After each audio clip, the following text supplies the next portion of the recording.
नमस्ते। आज के इस एक्सप्लेनर में आपका स्वागत है।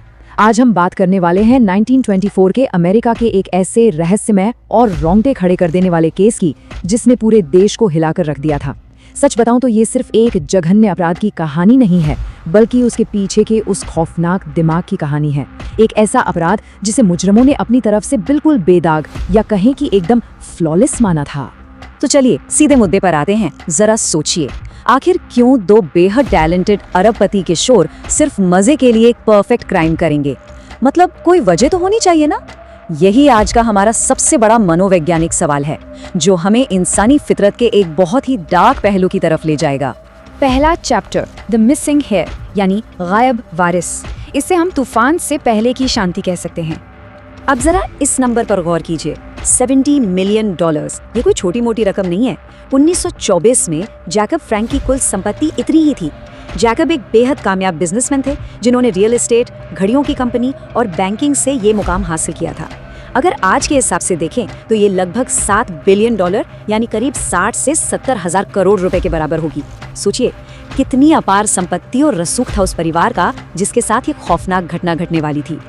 ये परिवार शिकागो के साउथ केनवुड इलाके में रहता था। आपको बता दूं, उस समय इसे बेवर्ली हिल्स माना जाता था। मतलब बड़े बड़े महल, शानदार स्विमिंग पूल और प्राइवेट टेनिस कोर्ट्स। और सबसे बड़ी बात, इसे पूरे अमेरिका का सबसे सुरक्षित इलाका माना जाता था।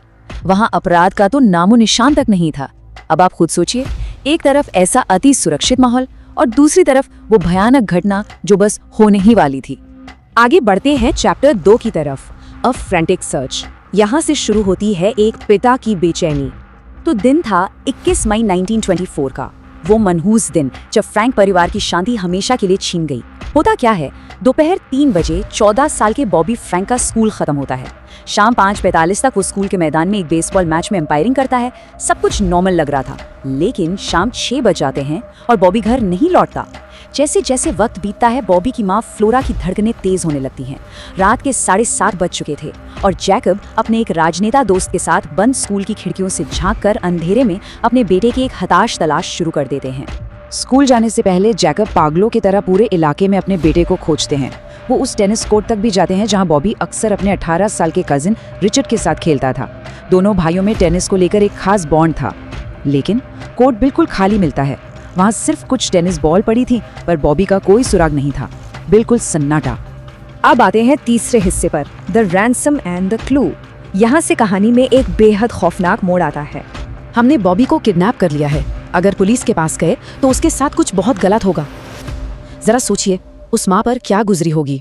ये वो फोन कॉल था जिसने बॉबी की माँ फ्लोरा को इस कदर सदमे में डाल दिया कि वो फोन हाथ में लिए ही अपने घर के पार्लर रूम में फर्श पर गिरकर बेहोश हो गई।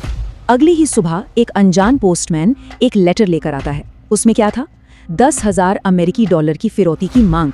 अब देखिए, इतनी बड़ी संपत्ति वाली जैकब के लिए $10,000 कोई बहुत बड़ी रकम नहीं थी। वो अपने बेटे को सही सलामत वापस लाने के लिए ये रकम देने को पूरी तरह तैयार थे, लेकिन उन्होंने चुपके से पुलिस को भी खबर कर दी थी।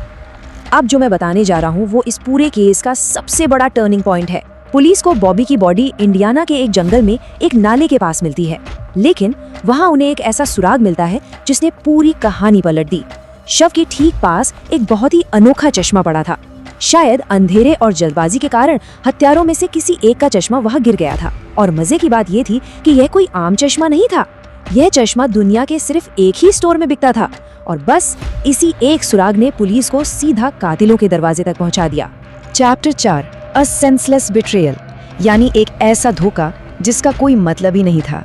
अब सामने आते हैं कातिलों के असली चेहरे। एक तरफ वो नाम है जो मुजरिमों ने इस्तेमाल किए, मॉर्गन डी बैलर और लुइस मेसन। ये उनकी फर्जी पहचान थी जिससे उन्होंने होटल का कमरा बुक किया और कार किराए पर ली। और दूसरी तरफ उनके असली नाम है जो पुलिस ने खोज निकाले, नेथन लियोपोल्ड और रिचर्ड लोएब। ये साफ दिखाता है कि ये कोई गुस्से में अचानक किया गया खून नहीं था। ये एक बहुत ही ठंडे दिमाग से रची गई गहरी साजिश थी। जब इनकी असलियत सामने आई ना, तो हर कोई सन्न रह गया। ये कातिल कोई पेशेवर या पुराने अपराधी नहीं थे। ये उसी बेहद अमीर साउथ केनवुड इलाके के लड़के थे जहां बॉबी रहता था।